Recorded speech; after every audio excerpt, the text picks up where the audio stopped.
does a man who seems strong, stable, and logical suddenly lose control of himself when a woman who catches his eye appears nearby? Why did entire empires fall not by the sword but by a gaze? And what if I tell you that what you call desire is actually not sexual at all? It's a journey that has nothing to do with the body but everything with the soul. Before a man touches a woman, his soul has already touched her. It's not her lips, hips, or voice that attract him. It's something he cannot name. He calls it chemistry, desire, instinct, but the truth is deeper. In many cases, it's the hunger to be accepted. By the mother he never had, by himself whom he has never accepted, by the world he doesn't understand. The body of a woman becomes a symbol, a gateway to the home he's been searching for his whole life. Eros is not just the god of desire, he is the master of illusions. He makes a man believe that by uniting with a woman, he will become whole. But wholeness does not come from the outside, and this is where the suffering begins.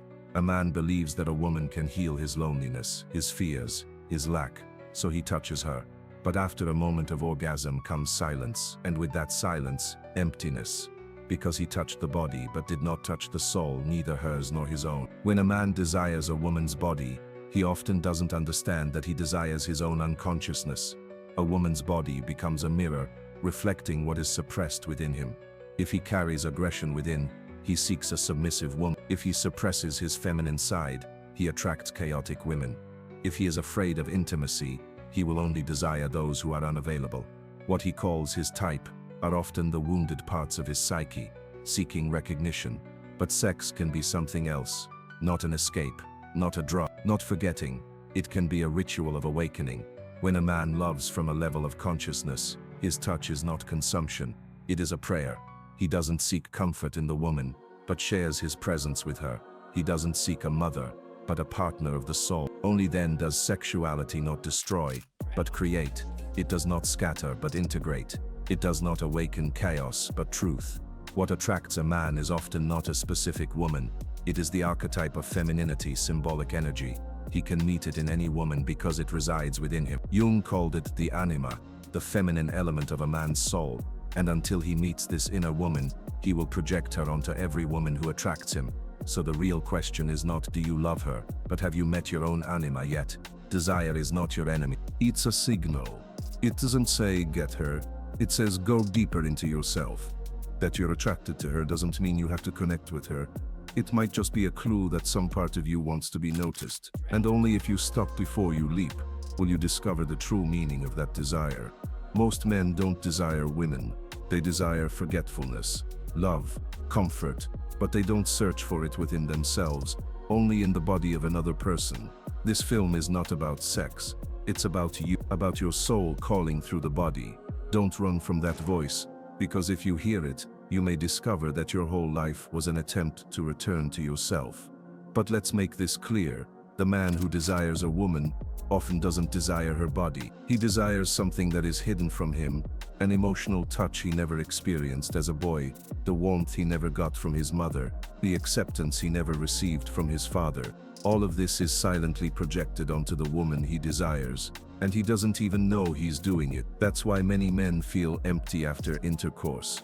Not because the sex was bad, but because, subconsciously, they expected spiritual cleansing and got only a physical release. It's like drinking seawater, thinking it will quench your thirst. That's why true awakening of a man doesn't begin with a woman. It begins with himself. A man must ask himself, what am I really looking for when I look at a woman? Do I desire her, or do I desire myself in her eyes? Am I seeking closeness or escape? Do I want to connect or disappear? These are the questions that open the gates to masculine maturity, because until a man becomes a father to himself, emotionally, spiritually, psychologically, he will seek a mother in every woman he meets. And that's not love, it's dependence. The awakened man recognizes that his desire is not sin but a message from his body, from his soul. And when he listens to it, not suppressing, not running away, he can begin to transform his life.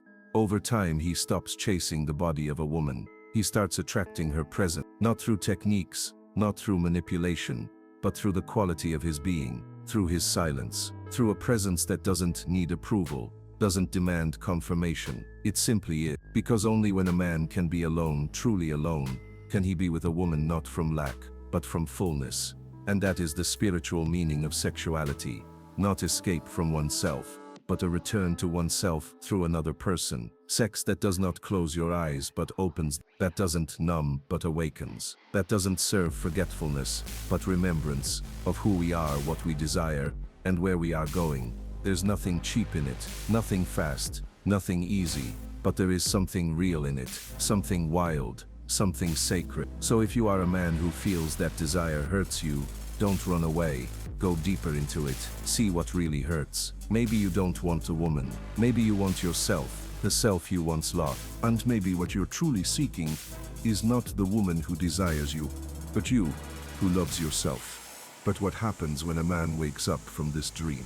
When he stops blindly chasing the body of a woman and starts looking at her as the mirror of his own soul, something disturbing appears. Silence, emptiness.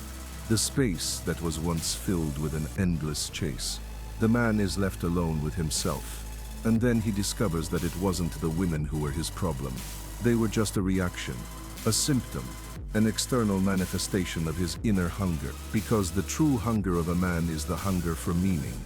Not sex, not admiration, not dominance, but meaning, a deep sense that his life has purpose, that his existence is not a coincidence, that his suffering is not in vain. That's why when a man meets a woman with a soul, truly present, rooted in herself, he doesn't always feel desire.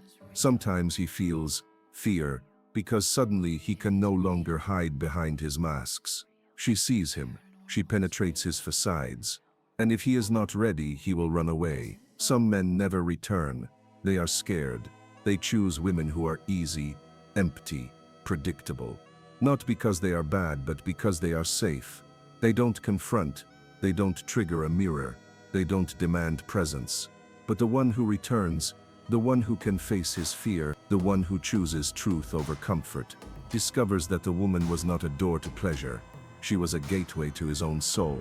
In that moment, a man begins to understand that his sexual energy is not a tool to conquer a woman.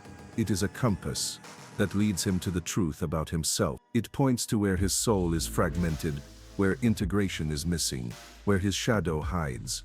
Therefore, every desire can be read as a message. There is something here you have not yet integrated. It may be a wound from the mother, shame from childhood, the need for recognition, the fear of rejection. Sex then becomes not a goal but a path of alchemy. And here lies the paradox. The more a man develops his consciousness, the fewer women he needs. But each one becomes more sacred. Every intimacy, a ritual. Every glance, an act of presence. There is no longer consumption. There is exchange. There is no more hunting. There is dance. Such a man does not approach a woman to take something. He approaches to offer, not his body, but his presence. And in this lies his strength, not in the number of partners he conquers, but in the depth with which he can love. Because true masculinity is not about how many bodies you can conquer. True masculinity is how much pain you can bear without closing your heart. How many times you can be rejected, betrayed, humiliated, and still return not as a victim but as a conscious man. A man who has understood that his greatest strength is not his physicality, but the purity of his intentions. Now look in the mirror. Ask yourself, does the woman you desire truly attract you? Or does she only remind you of a wound you have not yet dared to touch? Because maybe you are not seeking her body at all.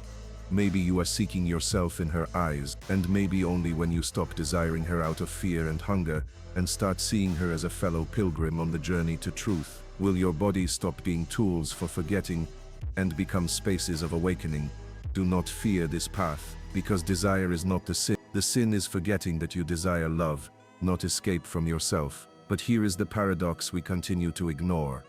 The more we try to fill ourselves with another person, the more we move away from ourselves, because we do not seek her out of love, we seek her out of lack. We want her to be a mirror that gives us what we cannot give ourselves. Love then becomes an energetic transaction, not a meeting of souls. And this is why many men feel unfulfilled after intimacy, only emptiness. Because subconsciously they feel they have been drained of something sacred, not physically, Spiritually, we have neglected initiation.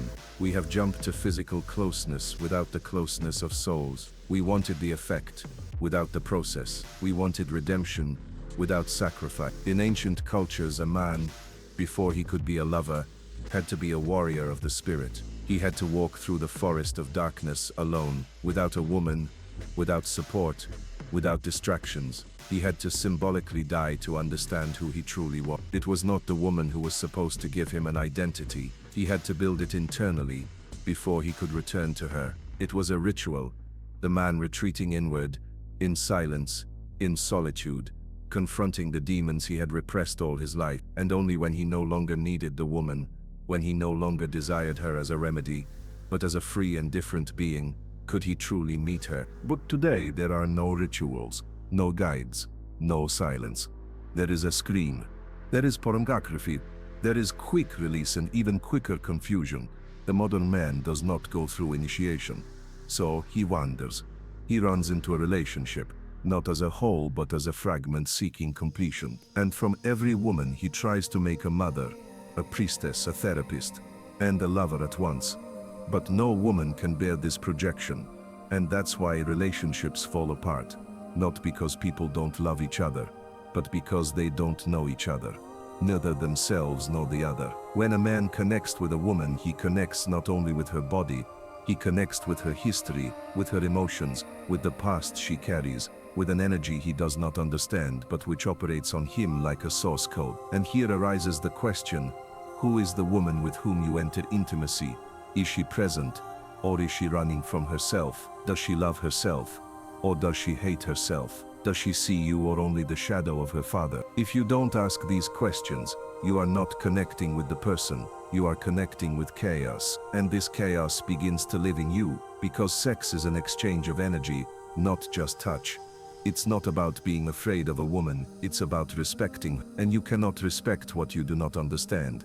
That's why a man who doesn't know himself will always lose to a woman, not because she is stronger, but because he is searching for in her what he should have first found in himself. Imagine for a moment that every intimacy is that your body is a temple, and that orgasm is a moment of contact with divinity, not just a physical peak but a spiritual transcendence of the ego. Would you then throw yourself onto the altar of the first emotionally absent person? Would you then touch another person not as an object of desire, but as a mystery that cannot be fully understood, only contemplated? The problem is not sex, the problem is intention. It's intention that determines whether you become more integrated or more fragmented. And that's why, if you're a man who feels that after every intimacy, something in him dies, listen to that death. Maybe it's not destruction, maybe it's an initiation calling you to awakening. Sexuality is not the problem. Our absence within it is, our escape, our attempts to fill the lack with holiness that we cannot bear. Do not fear your desire, but do not confuse it with love, because one is an impulse, the other is a choice. If you truly want to love a woman, first learn to be alone. Learn to touch yourself not only physically but emotionally. Know your sadness, your hunger, your loneliness, and love them before anyone else loves you. Then, and only then, will intimacy become more than an escape. It will become a meeting, and your body will cease to be an instrument, and will become a witness. Because the greatest orgasm is not in the body, it is in the soul that no longer has to run. But let's be honest, many men do not desire sex with a woman. They desire contact with their own soul, which has never been shown to them. They want an embrace that does not resemble a mother's arms, but the warmth of existence. They want to immerse themselves in something that will stop their thoughts.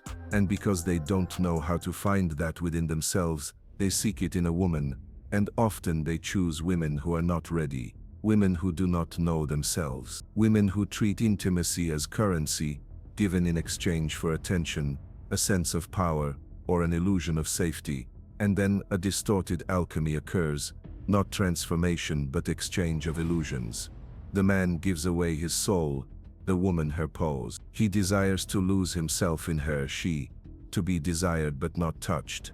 And so they both play a game they call intimacy, but which doesn't even reach the edges of the soul.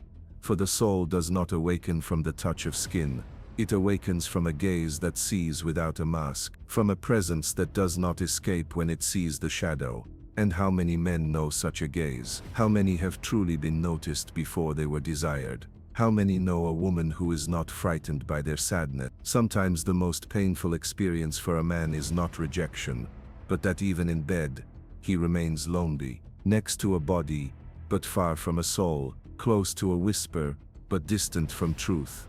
Understanding all this does not come easily. A man who begins to wake from illusion goes through a stage of anger. He gets angry at women, angry at himself, angry at the world that taught him to lie about what closeness truly is. But if this anger passes through the fire of awareness, something rare is born, masculine wisdom. This is not wisdom from books, but wisdom from the depths of despair, from a place where there is nothing left to prove, where a man no longer needs a woman to feel complete, but can meet a woman in her entirety, because he already knows his own emptiness. And only then does sex become sacred, not because it is nice or moral, but because it becomes true. Not an escape, but a return. Not an act of conquest, but an act of surrender. Not to the woman, but to life. A man does not desire every woman, because he is no longer hungry. His desire is not desperation, but choice. And he chooses depth, not shape, silence, not noise, presence, not spectacular. And this scares many women because suddenly their control disappears. It is no longer enough to be beautiful, no longer enough to be sexy. One must be real. And that requires courage. But it is then that something begins that deserves to be called love. Not romantic love, full of expectations and drama, but love as a meeting of two beings who do not need each other but choose each other, again and again. In truth, in tenderness, in awareness, because ultimately every man must return to himself. He must stand naked before his own soul and ask, what have I really been searching for all these years? And if he answers honestly, he will often discover that it was not sex. It was comfort, attention, warmth, recognition. And then he can choose, not a woman but himself, not desire but presence, not the game but the truth. Because only then is he ready to love, not out of need, but out of abundance, not out of hunger, but out of power. So if you are a man and you are listening to this, ask yourself, is your hunger really desire, or is it the cry of your soul for something deeper? Because maybe it's not women you're missing, maybe you're simply missing yourself. And it is from this place that true transformation begins. But what happens when we stay trapped too long in the illusion of false harmony? When we pretend everything is fine just to avoid confronting ourselves, a moment comes when the psyche begins to rebel. Symptoms appear: irritability, apathy, fatigue for no reason. It is not the body rebelling, it is the soul. It wants us to finally leave the surface and look deep within. And this is where the hardest part of the journey begins. The return to oneself. The return to oneself is a painful process. One must shed the false ego that has been armor for years. One must discard what was comfortable but empty. One must look at what is imperfect within us, and not turn away. Philosophers have described this moment for centuries as the weight of freedom. Existentialists, like Sartre and Kierkegaard, emphasized that true freedom is not doing what we want, but taking responsibility for our existence. And that scares us, because if I am no longer a victim, but the author of my own story, then I have no one else to blame. At this point many retreat.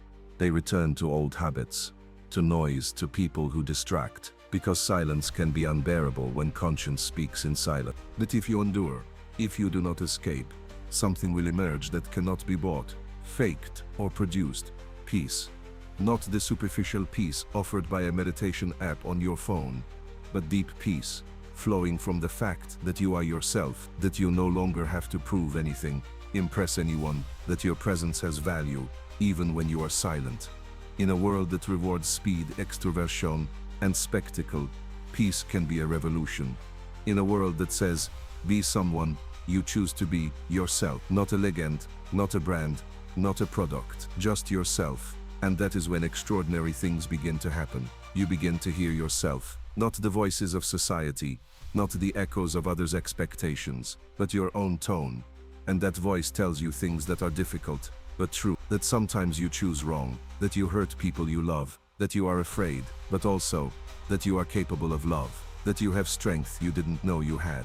This is not ego, this is truth. This journey has no ending that can be posted on Instagram. There is no "and they lived happily ever after" moment, because awareness is not a goal, it's a process. Every day you ask yourself the same questions.